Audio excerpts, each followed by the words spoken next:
Sous soin à l'hôpital régional de Bafoussam, Edith Pokam revient de loin. Cette trentenaire et mère de 5 enfants a failli perdre la vie après avoir reçu de son conjoint Alexis plusieurs coups de machette sur le crâne, le bras et entre les jambes.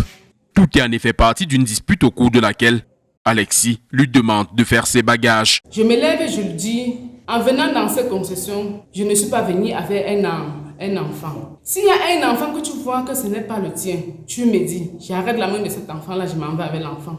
Dans ce cas, tous les enfants-là sont tes enfants. Si je dois partir, je les laisse et je pars avec ma tête seule. Ces propos vont davantage irriter son conjoint, si bien qu'à l'aide d'une machette, il va exprimer son courroux. Quand je sors, je voulais dire à l'enfant de s'apprêter pour qu'on parte. Je comprends seulement, tout ici là, j'ai eu les vertiges avec les petites étoiles qui sortaient dans mes yeux là. Quand je veux me tourner pour regarder ce qui se passe, je comprends, chouak, ici.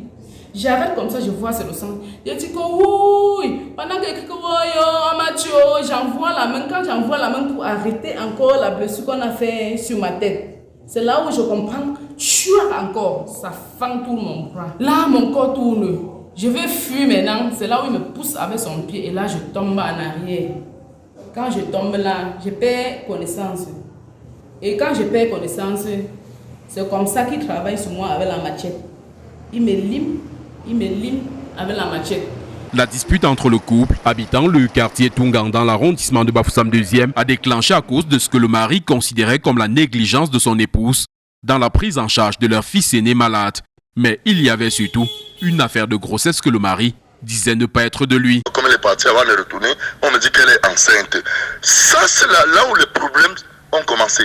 Ma femme a commencé à m'injurer, comme je vous le dis, en présence de toute ma famille, en me disant qu'elle ne peut pas en aucun cas enlever cet enfant. Même si elle est enceinte, elle doit accoucher chez moi, coûte que va. Il m'a dit je suis enceinte. Et là, présentement, il ne peut pas montrer, je ne sais pas s'il peut montrer au cameraman si je suis en train de saigner.